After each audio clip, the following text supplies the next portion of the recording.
ಆತ್ಮೀಯ ಅಗರ್ವುಡ್ ಬೆಳೆಗಾರರೇ, ಅಗರ್ವುಡ್ ಬೆಳೆ ಬೆಳೆದಿರುವ ಪ್ರಪಂಚದ ಎಲ್ಲ ದೇಶಗಳಲ್ಲೂ ಸಹ ಅಗರ್ವುಡ್ ಎಲೆ ತಿನ್ನುವ ಹುಳುವಿನ ಬಾಧೆ ಇದೆ.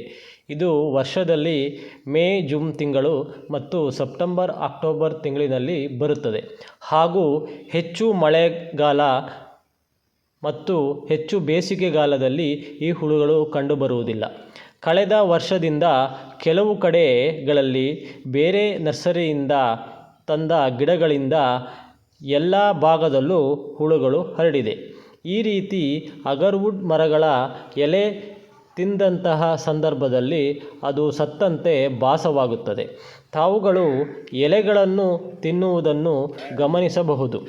ಎಲೆಗಳು ಚಿಗುರಿದ ನಂತರ ಪುನಃ ತಿನ್ನಲು ಹುಳುಗಳು ಪ್ರಾರಂಭಿಸಿದಾಗ ತರಕಾರಿಗೆ ಹೊಡೆಯುವ ಕೀಟನಾಶಕ ಅಥವಾ ಕಾಫಿಗೆ ಹೊಡೆಯುವಂತಹ ಕೀಟನಾಶಕವಾದ ಆಮ್ಲ ಅಥವಾ ಕ್ಲೋರೋಪಿರಿಪಾಸನ್ನು ಸಿಂಪಡಣೆ ಮಾಡಬಹುದು. ಇದರ ಜೊತೆಗೆ ಸಂಸ್ಥೆಯಿಂದ ಶಿಫಾರಸು ಮಾಡಿರುವಂತಹ ಜೈವಿಕ ಕೀಟನಾಶಕಗಳಾದ ಎಮೆಲ್ಯಾಕ್ಟಿನ್ ಬೆಂಜೋನೇಟ್ ಇದು ಸ್ಥಳೀಯ ಅಂಗಡಿಗಳಲ್ಲಿ ಸಿಗುತ್ತದೆ. ಸಿಗದಿದ್ದ ಸಂದರ್ಭದಲ್ಲಿ ಈ ಕೆಳಗಿನ ನಂಬರಿಗೆ ಕರೆ ಮಾಡಿದರೆ ತಲುಪಿಸುವ ವ್ಯವಸ್ಥೆಯನ್ನು ಸಂಸ್ಥೆ ಮಾಡುತ್ತದೆ.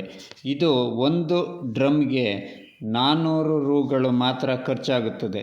ಔಷಧಿಗೆ ಹೆಚ್ಚು ಖರ್ಚಾಗುವುದಿಲ್ಲ. ಈ ಒಂದು ಡ್ರಮ್ ಔಷಧವು 50ರಿಂದ 100 ಮರಗಳಿಗೆ ಬರುತ್ತದೆ. ಇದನ್ನು ಸಿಂಪಡಣೆ ಮಾಡುವುದರಿಂದ ಹುಳುವಿನ ನಿಯಂತ್ರಣ ಮಾಡಬಹುದು. ಎಲ್ಲ ಮರಗಿಡಗಳಿಗೂ ರೋಗ ಬರುವುದು ಸಹಜ. ಅದೇ ರೀತಿ ಅಗರ್ ಮರಕ್ಕೂ ಬಂದಿದೆ. ನೀವು ಇದನ್ನು ಸರಿಯಾದ ಸಮಯದಲ್ಲಿ ಔಷಧಿ ಸಿಂಪಡಿಸಿ ನಿಯಂತ್ರಿಸಿದಲ್ಲಿ ಮುಂದಿನ ದಿನಗಳಲ್ಲಿ ಒಳ್ಳೆಯ ಆದಾಯವನ್ನು ಗಳಿಸಬೇಕೆಂದು ಸಂಸ್ಥೆಯ ವತಿಯಿಂದ ಕೇಳಿಕೊಳ್ಳುತ್ತೇವೆ.